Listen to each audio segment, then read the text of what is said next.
थार, इस नाम और इस गाड़ी को भारतीय बाजार में करीब 1 दशक से ज्यादा वक्त हो चुका है।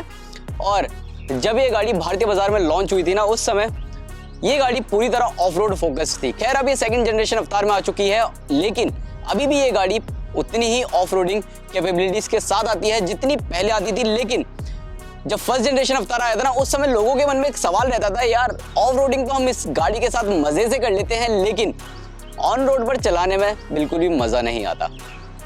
तो महिंद्रा ने इस बात को ना काफी ज्यादा सीरियसली लिया और सेकंड जनरेशन अवतार में ऑफ रोडिंग कैपेबिलिटीज के साथ साथ ऑन रोड कैपेबिलिटीज भी शामिल की। तो दोस्तों, मैं हूं अंकित दुबे, आप देख रहे हैं एनबीटी ऑटो और आज मेरे पास मौजूद है महिंद्रा थार का डीजल ऑटोमेटिक वेरिएंट। अब इस वीडियो को लाने का हमारा मकसद सीधा साफ है, उन लोगों के प्रश्नों के उत्तर देना जिनके मन में सबसे बड़ा प्रश्न यही उत्पन्न हो रहा है कि क्या इस गाड़ी को हम रोजाना इस्तेमाल कर सकते हैं या नहीं। चलिए चलते हैं और आपके इसी सबसे बड़े सवाल का जवाब देते हैं।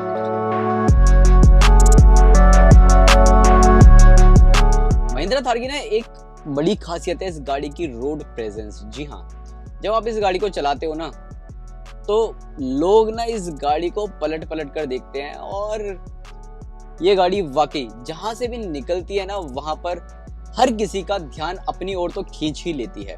इतना ही नहीं, और इस गाड़ी का जो साइज है वो आपको भले ही दिखने में बहुत ज़्यादा हैवी लगता है, क्योंकि ऑफ रोडिंग व्हीकल है, जाहिर सी बात है। तो उस हिसाब से इस गाड़ी में आपको ग्राउंड क्लियरेंस देखने को मिल जाता है, बड़े व्हील्स देखने को मिल जाते हैं, और जो अपर्चर एंगल है, डिपार्चर एंगल है गाड़ी का, यानी कि फ्रंट में अपर्चर एंगल, रियर में डिपार्चर एंगल, वो भी काफ़ी ज़्यादा हाई देखने को मिलता है। लेकिन जब आप इस गाड़ी के साथ निकल रहे होते हैं, रोड पर चल रहे होते हैं, सच बताऊं आपको ऐसा फील होता है कि जैसे आप ना किसी ऊंची गाड़ी में बैठे हैं, एक ट्रक में बैठे हैं। आप ऐसा सोच सकते हैं, क्योंकि आपके सामने ना हर गाड़ी या हर कोई आपको बहुत बोने से लगते हैं, बहुत छोटे छोटे लगते हैं। तो आपको मतलब गाड़ी में बैठकर प्रॉपर पूरी राजा वाली फील आती है कि भैया सब आपके सामने नीचे हैं और आप पूरा प्रॉपर ऊपर बैठे हुए हैं। इतना ही नहीं, अगर आप इस गाड़ी का इंटीरियर भी देखते हैं ना, तो इंटीरियर भी बिल्कुल अलग है। आपको नॉर्मल गाड़ियों में ऐसा इंटीरियर तो देखने को नहीं मिलता है जैसा आपको महिंद्रा थार में मिलता है। पूरी तरह रगेड लुक देता हुआ नजर आता है इस गाड़ी का इंटीरियर। और फीचर्स की अगर हम बात करते हैं, तो फीचर्स में जैसे सबसे पहले आ जाता है इसका इंफोटेनमेंट सिस्टम। भले ही बहुत ज़्यादा बड़ा नहीं है, लेकिन इसका जो इंफोटेनमेंट सिस्टम है वो आपको एप्पल कारप्ले और एंड्रॉयड ऑटो के साथ देखने को मिलता है, और इसमें वो सभी जानकारियां भी दे देता है। अगर आप ऑफ रोडिंग के लिए निकल रहे होते हैं तो आपको ऑफ रोडिंग से रिलेटेड भी जानकारियां दे देता है। इसके अलावा आपको इस गाड़ी में प्रीमियमनेस का एहसास बिल्कुल नहीं होता है, क्योंकि सॉफ्ट टच मटेरियल वगैरह बिल्कुल भी देखने को नहीं मिलता है। ना ही आपको पियानो ब्लैक फिनिश का इतना ज़्यादा इस्तेमाल देखने को मिलता है, केवल इस एसी वेंट्स पर दिए गए सराउंडिंग के अलावा। और अगर हम देखते हैं तो इस गाड़ी में आपको बहुत सारी चीज़ें ऐसी देखने को मिलेंगी, जैसे कि स्पीकर्स जो हैं वो ऊपर की तरफ फिट किए गए हैं। तो वो भी एक अच्छी बात है, क्योंकि जब आप इस गाड़ी के साथ निकल रहे होते हैं और म्यूज़िक सुन रहे होते हैं तो आपको काफ़ी अच्छा म्यूज़िक का आउटपुट देखने को मिल जाता है। 4 लोग इस गाड़ी में आसानी से बैठ सकते हैं, लेकिन 2 डोर है, 3 डोर आप कह लो। जो तीसरा डोर है वो बूट स्पेस का है, तो आप पीछे से बूट के लिए यानी कि कुछ सामान वगैरह रखना है वो आप रख सकते हैं। वहाँ पर भी आपको बहुत ज़्यादा स्पेस देखने को नहीं मिलता है। 4 लोग जैसा कि बताया आसानी से बैठ सकते हैं, तो 4 लोग इस गाड़ी में आसानी से बैठ सकते हैं। लेकिन लंबी दूरी की यात्रा अगर 4 लोग करना चाहते हैं और वो भी बहुत सारा सामान लेकर, तो वो पॉसिबल नहीं हो पाएगा। सिर्फ 2 लोग ही इस गाड़ी के साथ लंबी दूरी की यात्रा कर सकते हैं, वो भी अगर सामान उन्हें रखना है तो पीछे वाली सीट पर और थोड़ा बहुत बूट स्पेस में रख सकते हैं। इसके अलावा एसयूवी है, तो जाहिर सी बात है एसयूवी में जो यू होता है ना, यूटिलिटी, उस पर बहुत ज़्यादा ध्यान दिया गया है, क्योंकि कह सकते हो ये एक ट्रू एसयूवी है, क्योंकि इसमें आपको ऑफ रोडिंग कैपेबिलिटीज़ भी मिल जाती हैं और यूटिलिटी वाइज भी आपको बहुत सारी चीज़ें देखने को मिल जाती हैं। यानी कि आपको बहुत ज़्यादा स्पेस देखने को मिल जाता है। और साथ ही अगर हम डोर्स पर स्टोरेज स्पेस की बात करते हैं, तो वो भी आपको फ्रंट वाले दोनों दरवाजों पर अच्छा खासा स्पेस देखने को मिल जाता है।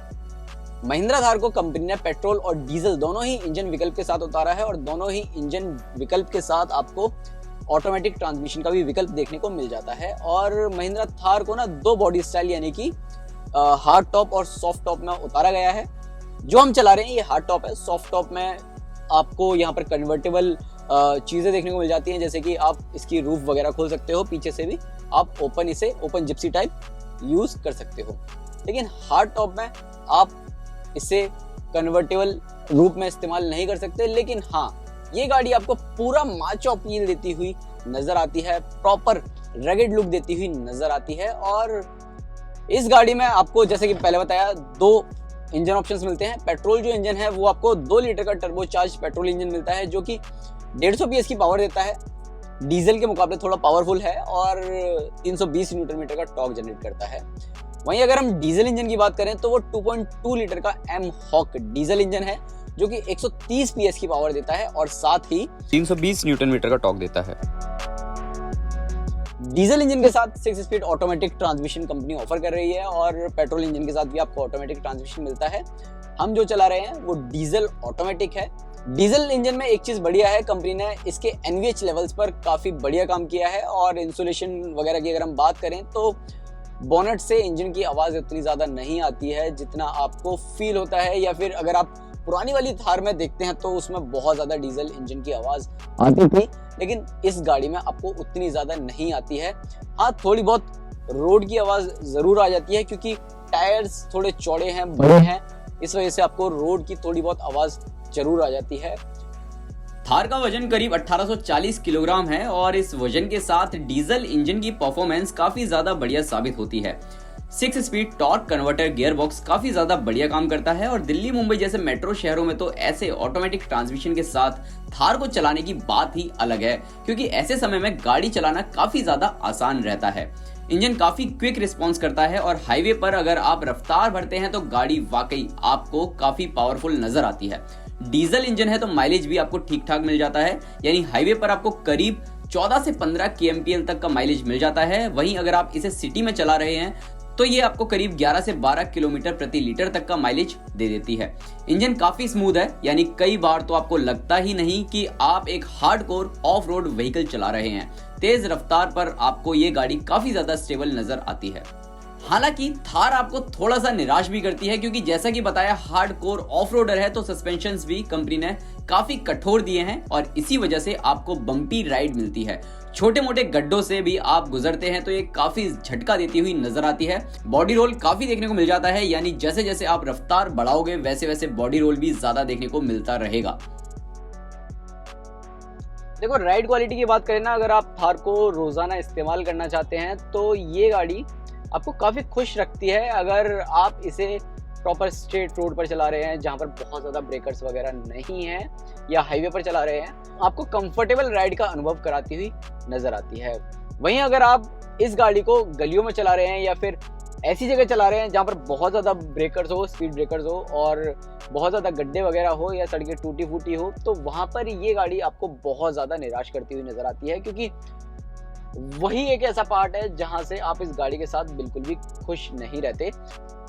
देखो, ऑन रोड पर तो बहुत चला लिया, लेकिन अब इस गाड़ी के साथ थोड़ी बहुत ऑफ रोडिंग भी की जाए, क्योंकि थार को ना जाना ही ऑफ रोडिंग के लिए जाता है। चलिए अब इस गाड़ी के साथ ऑफ रोडिंग भी कर लेते हैं। खैर, हम ऑलरेडी एक ऐसी रोड पर उतर चुके हैं जहां पर कोई सड़क नहीं है और जो रास्ता है वो बहुत ही खराब है। तो अब इस खराब रास्ते पे थार की परफॉर्मेंस कैसी है, खासकर इस डीजल ऑटोमेटिक वेरिएंट की, आइए चेक करते हैं। देखो, थार को ना ऑफ रोडिंग का शहंशाह भी कहा जाता है। अगर आप पुरानी वाली थार चलाते हैं या फिर नई वाली थार, ऑफ रोडिंग के लिए ही इस गाड़ी को जाना जाता है। 18 इंच के व्हील्स, दमदार ग्राउंड क्लियरेंस के चलते आप इसे कहीं से भी निकाल सकते हैं। कितने भी चुनौती भरे रास्ते आपके सामने आ जाएं, थार को चलाते हुए आपके चेहरे पर मुस्कान बनी रहेगी, क्योंकि उन चुनौती भरे रास्तों में ही इस गाड़ी के साथ एडवेंचर है। रफ एंड लूज सरफेस में भी अगर आप इसे चलाते हैं जहां ट्रैक्शन ना के बराबर होता है, तो वहां इस 4x4 थार को चलाने में अलग ही मजा मिलता है। 41.8 डिग्री का अप्रोच एंगल, 27 डिग्री का रैंप ओवर एंगल और 36.8 डिग्री का डिपार्चर एंगल आपको किसी भी आर्टिफिशियल या फिर नॉन आर्टिफिशियल टेरेन पर ऑफ रोडिंग के लिए मजबूर कर देता है। इतना ही नहीं, इसकी वाटर वाइडिंग कैपेसिटी भी 650 mm की है। ज्यादातर हमने इसे 4 हाई पर चलाया, क्योंकि 4L यानी कि 4 लो की हमें जरूरत इतनी ज्यादा पड़ी भी नहीं, लेकिन जहां हमें काफी ज्यादा ट्रैक्शन की जरूरत पड़ रही थी वहां हमने इसे 4L पर भी स्विच करके चलाया। ओवरऑल ऑन रोड या फिर ऑफ रोड थार की क्षमताओं ने लोगों का दिल जीता हुआ है। तो दोस्तों, आपको ये वीडियो कैसा लगा कमेंट सेक्शन में जरूर बताएं और साथ ही अपने उन दोस्तों को भी ये वीडियो जरूर शेयर करें जो कि महिंद्रा थार डीजल ऑटोमेटिक के बारे में जानना चाहते हैं या फिर वो कंफ्यूज हैं कि क्या वो पहली गाड़ी महिंद्रा थार लें या कोई और लें, या फिर उनका छोटा परिवार है या खुद चलाने के लिए इस्तेमाल करना चाहते हैं तो महिंद्रा थार उनके लिए कितनी फायदेमंद साबित होगी। Thanks for watching.